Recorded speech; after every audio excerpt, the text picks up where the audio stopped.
Hey everybody, this is Grace. In this video I'm going to talk about something, well, many of us who know about narcissistic people, or the kind of behaviors that people cluster under it as gaslighting.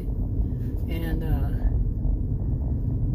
well, this one is about medical gaslighting, and I had never actually heard it called medical gaslighting. It's just gaslighting to me. And but yeah, recently it popped up in my search for something. I don't remember, but exactly what search words I used, search terms, but it came up medical gaslighting. There's one thing that came up, and oh, do I ever know this? Yeah, and I'm going to talk about that. It's a story of my life kind of thing, at least my adulthood. Well, maybe even before, because my health condition, the best I can tell, I had it at least by the time I was around 5 years old. I mean, not 5 years old, I was in 5th grade. Around the time I was 10 years old, so at least. Okay, anyway. Now it's basically, the way I've always explained gaslighting to other people, when they ask me, excuse me, I lose my voice a lot lately, but is that it's when somebody makes your reality, they say your reality isn't real. It is, the real thing. And that's a little bit of a joke, the inside joke between Adam and I, because many, many years ago, I explained to him that he was talking about something. I said, well, that's not the same for women. Women don't have that same, it was basically privilege. We don't have that privilege, and he said, are you trying to tell me my reality isn't real? He was laughing when he said it, joking, yeah, but no, true. Women didn't have the same thing, whatever it was. I don't remember what it was, but it was many years ago. And I've known him 40-something years. So, but yeah, but that wouldn't be fact, because women, we all know, things like women don't earn the same amount as men for the same kind of jobs still to this day, and that's been going on for this has been going for probably since women were working. You know what I'm saying? I remember it was something like 1956 is when they started, or it was in the 1950s, I believe. And it could be wrong. When they started keeping record, I guess you'd say, and doing statistics on it and all that. And until what they're saying more these last, say, few years is that it started changing. But until then, no. And I doubt seriously the last few years, because what it is online. And just people saying it is so. And no.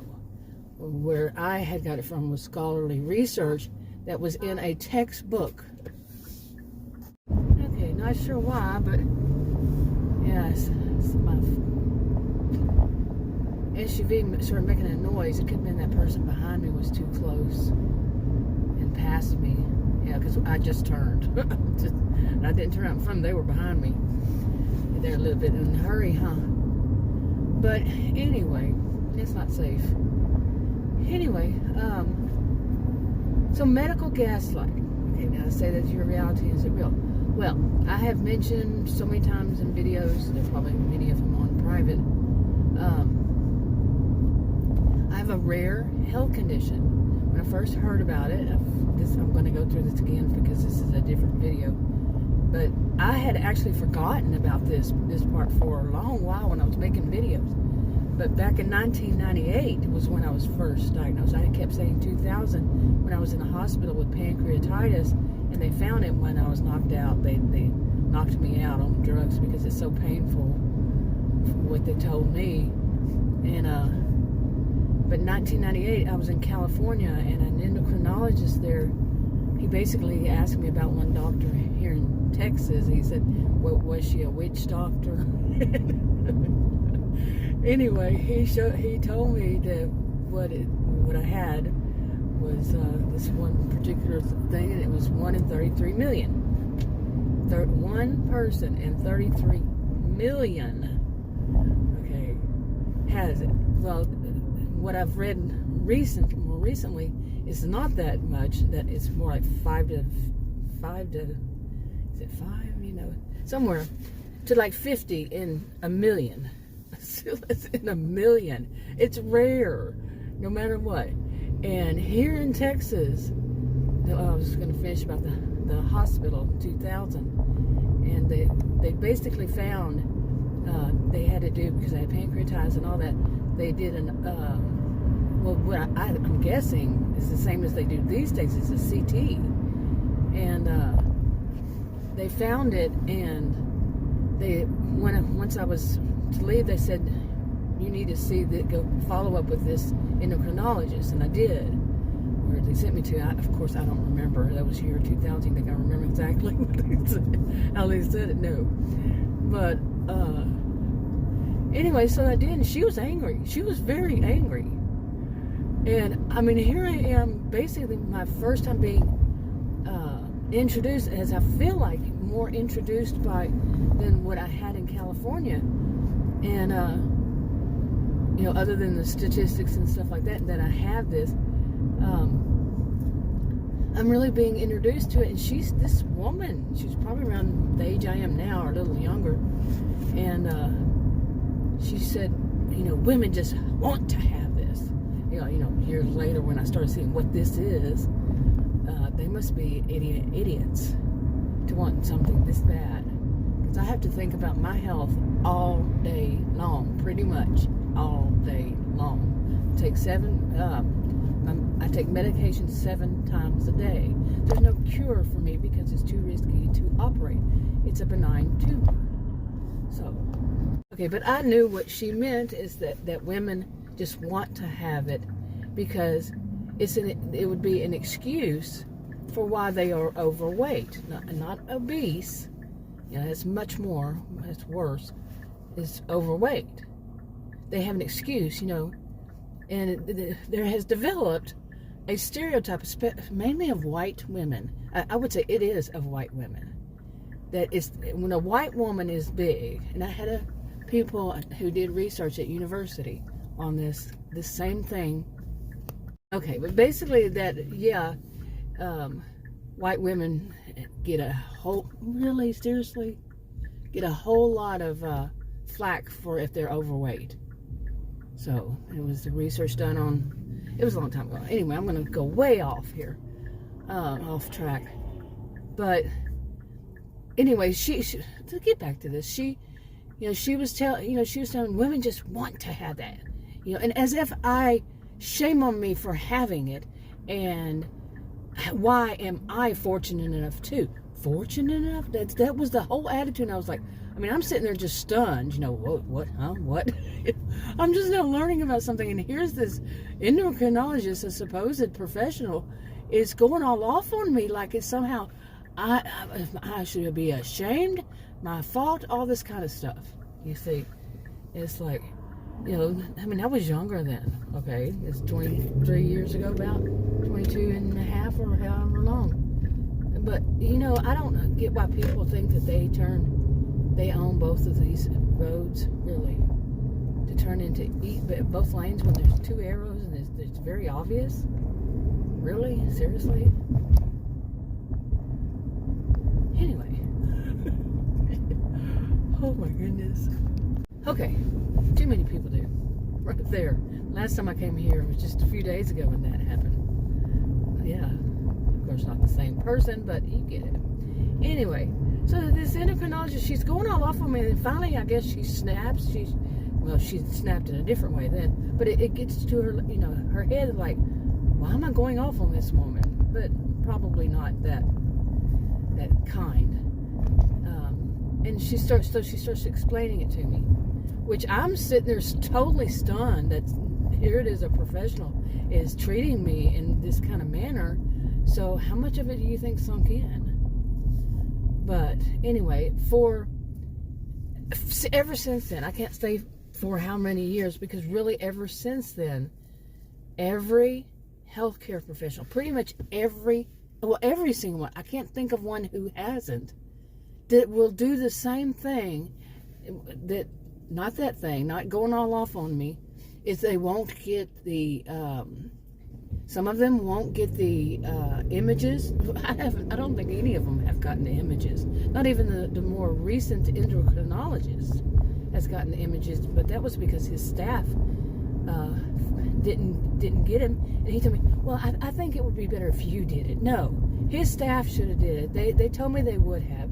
That when I had the appointment, he would have them. So I wasted $155 because his staff didn't have it. And the only thing that I got out of him was because I told him the situations. He said, it has nothing to do with your diet, what you eat. I said, exactly. And this was on Telemed. I saw him, whoa, yeah. But the problem is, every single doctor since I was diagnosed had issues with that I was diagnosed and denied it. Oh, I'm sure. Even the doctor who, well, there was one because she sent me to there to get an updated CT, and she had been my doctor for a while in Texas, and she denied it. She said, well, I think it is. And I'm like, I don't care what you think it is. When she's looking at the images and she's saying something else. Whoa, really? Okay, seriously, because the radiologist, I remember she said radiologist, said it was too risky to operate, and basically, it's a benign tumor, and they can take it out, and my health would greatly improve. Really. But the radiologist said it was too risky to operate. She was the one that told me that. She had the images. She had the word from the radiologist. She said, but actually, I think your problems are something. And she's younger than I, by about 10 years. And I remember having that thought of, like I just said, I really don't care what you think it is. I want to know what the radiologist thought it was. The radiologist said that it was. Well, she's going to deny the images. She's going to deny. Yeah, and some people say, well, maybe, because that can cause this problem. Not the one she was saying, though. Okay? And I'm not going to go into great detail about all that. And then after that, I had some that denied it, and then they would give me a test, which the test, it was, I don't even want to say how the test is. It's kind of gross, seriously. And that was not going to work for me, and I told them that. Okay, it just was not going to work for me, but they want to deny so much, because I can tell you pretty much every healthcare professional since 2000, since that year when I was in the hospital, every healthcare professional I've seen since then has misdiagnosed me. And what they will say is, like I said, this benign tumor causes me to be overweight. I cannot lose that weight. No way, no how. I cannot. I've been on 500-calorie diets. I do not suggest that to anybody. I had healthcare professionals trying to prove their point. If I go on a 500-calorie diet, and they put me on a 500-calorie diet, I would lose the weight, and didn't. Okay? And I followed. Oh, well, yeah. And this is the gaslighting. Okay, that's part of the gaslighting, is to say that it's me. It's my fault. Well, no, you misdiagnosed me. If I had sued every doctor, I didn't sue any of them, but I should have. Every doctor. I would need to have a voice recording, because in my recent situation, yeah, it's going to be you. You're the one on trial. And they're going to have all of them against you, and you're not going to win. That's how I've seen it. I'm not saying you. I mean me. It's universal you. Yeah, but no. If I had sued all men, I'd be a billionaire. See, seriously, probably so. Because I get misdiagnosed. Now, okay, and I can say, and I have it before in the past somewhere on one of these channels, that it put me in I'm not going to be treated right by these doctors because they're in denial about it.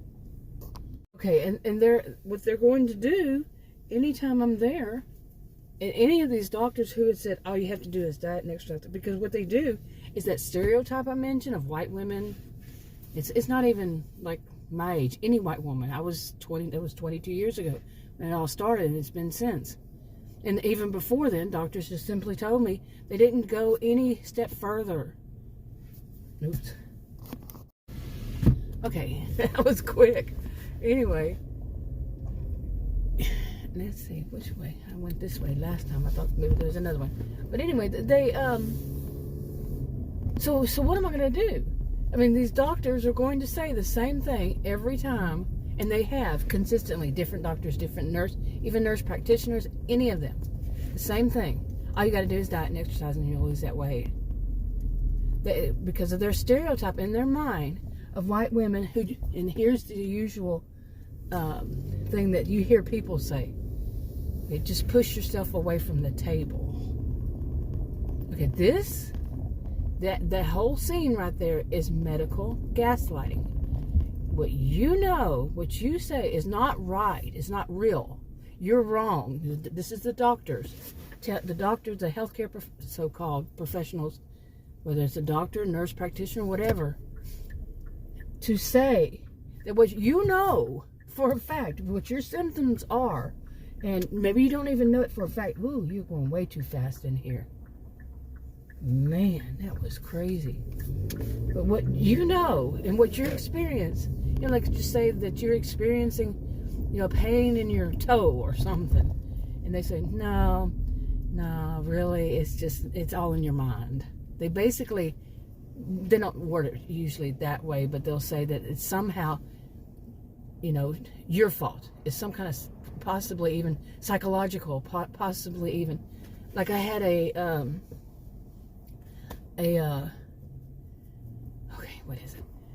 pharmacist. I consider them healthcare professionals. Maybe I just should say providers, because I'm not so sure about professionals.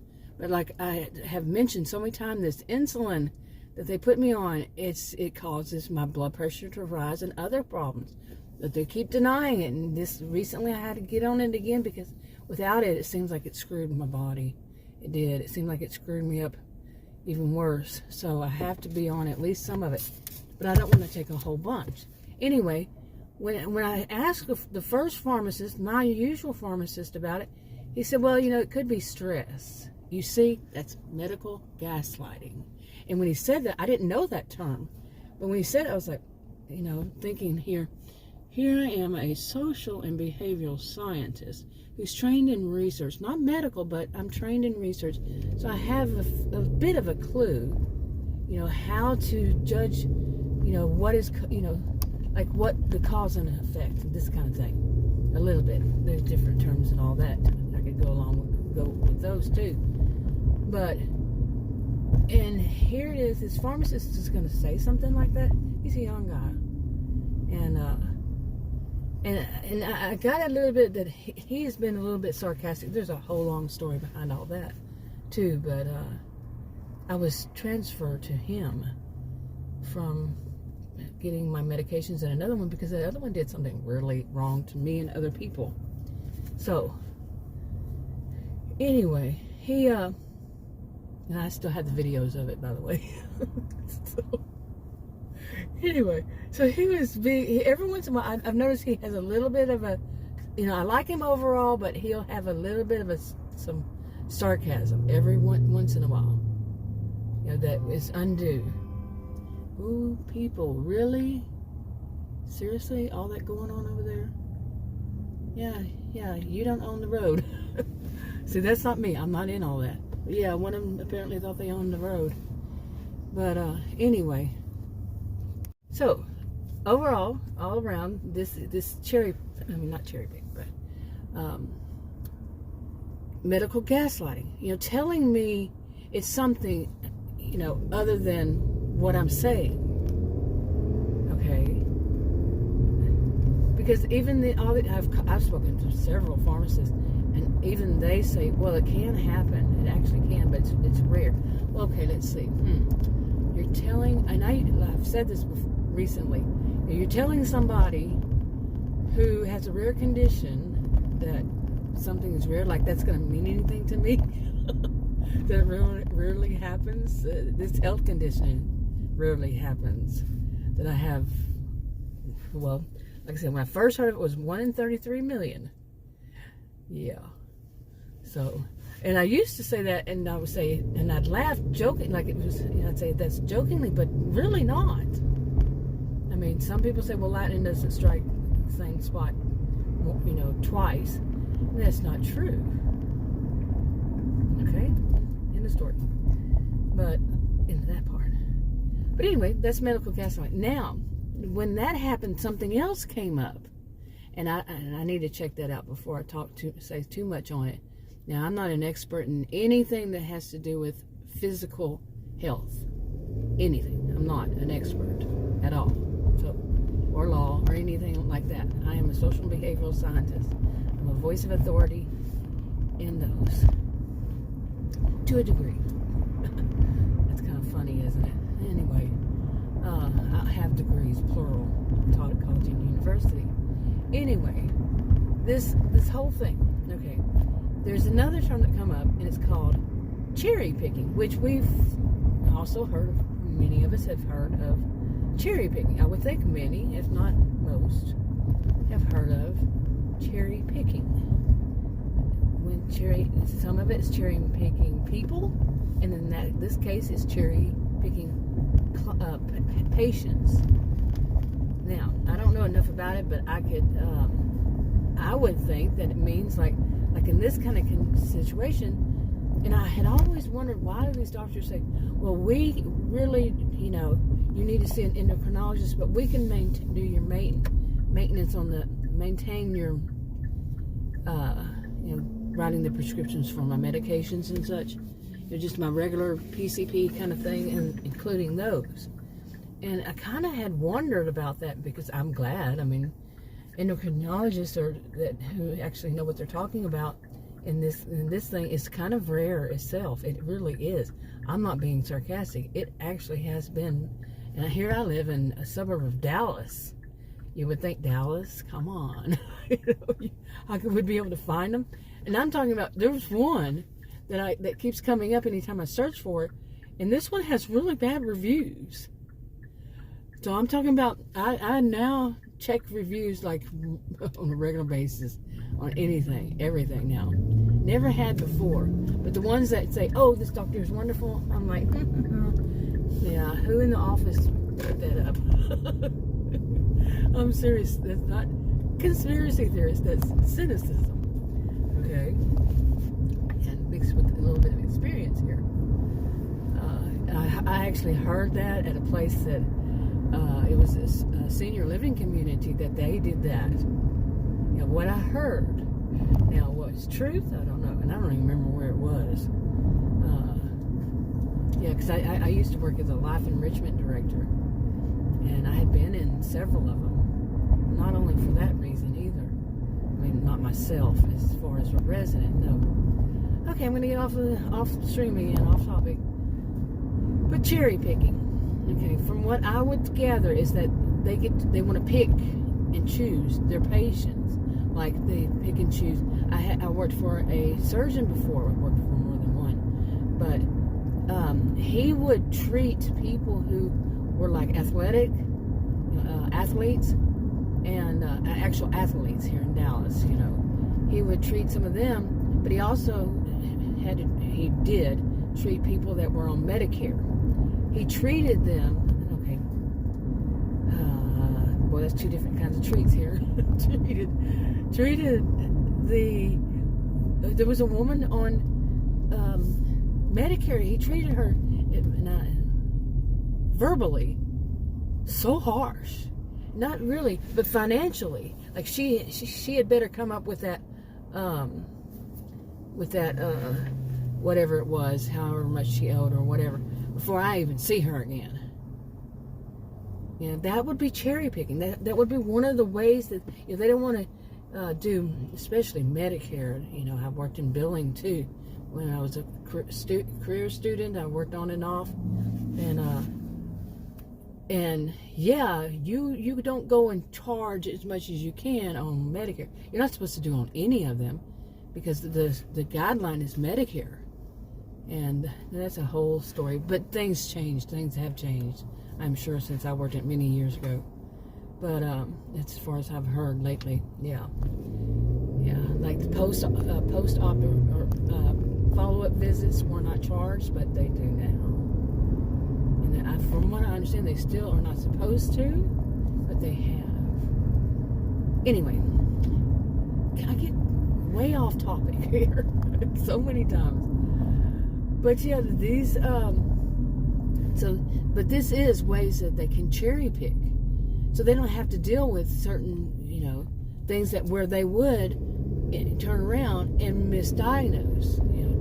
It's malpractice, and so that they find ways of this is how I would see it. Like I said, as a social behavioral scientist, this is the way that they cherry pick, so they can toss those out.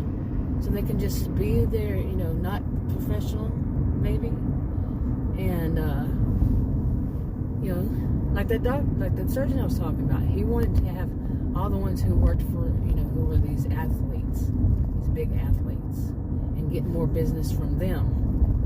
You see? So they want to cherry pick. They want to only, I am worthy of only these athletes, so I want to only focus on them. And he kissed up to them. I knew of one, and it was like, that's so pathetic, But that's what they want to do, cherry pick. Now I don't have health insurance, and as I recently found out, these they apparently have their own practice somewhere else. These are the ones that are supposed to be dealing with people who don't have insurance. And how are they treating these people who don't have insurance? Okay. You can use both treated, how they're treating for that. Yeah. Both meanings. But it is pathetic, seriously. So I need to look that up. It could mean something else. The whole cherry picking, medical cherry picking, could mean, like I said, something else. But that's how I would see it. That they find all these ways to do that. Okay, and those ways include like what I just went through again. I didn't go through the same thing. I have never been exact same thing each time. But it is, I do believe this form of medical cherry picking and medical gaslighting, and doing things that would push me to say I'm never going to go there again. And to tell you the truth, the reason, one of the things is I'm afraid of these people. Okay, I'm afraid to go back to this type. Once they've started doing this kind of thing, whatever it is that would make me say I don't want to be here, I don't want to be seen here any longer. I'm afraid of them because they are cherry pickers. In the way I would see it's cherry picking. And I would be afraid of going into the office along with them because, yeah, they want so bad to turn it around on me, right? What would they do? I mean this in a sense of what I have already experienced.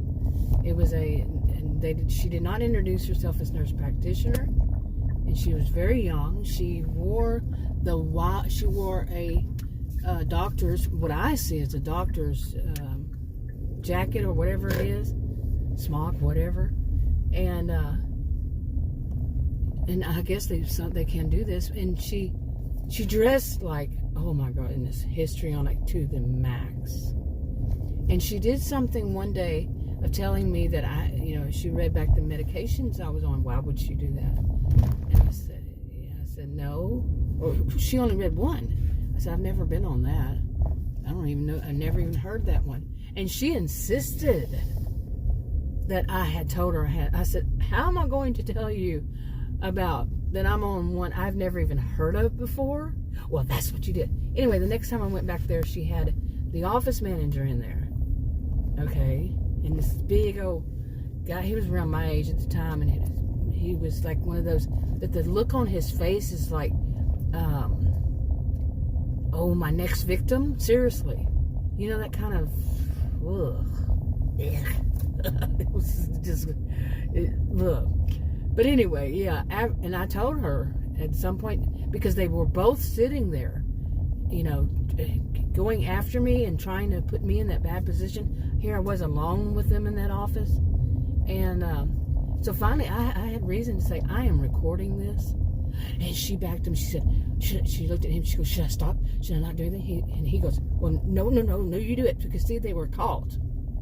You see what I'm saying? Caught in the act of doing their cherry picking, which I didn't know that term back then, you know. So, but I knew that the whole scene was bad. You know, me being there alone with these two, this office manager and this, they introduced her as the doctor when it was a nurse. The same thing that happened over here. Well, they didn't introduce her. She didn't introduce herself as the nurse. And I was under the assumption I was seeing a doctor. Okay. I think that that doesn't happen these days. I really am. I mean, that was, man, I don't know how long ago that was.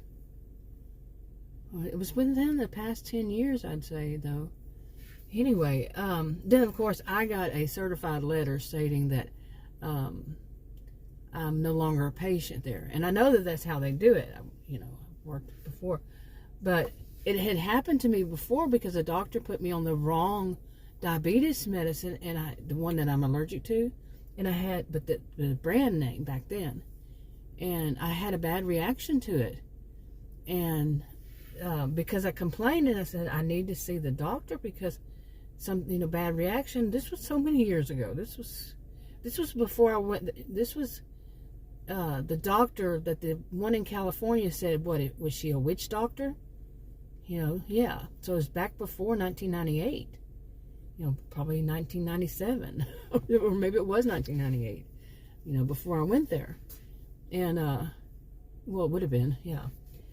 I don't remember when I went to.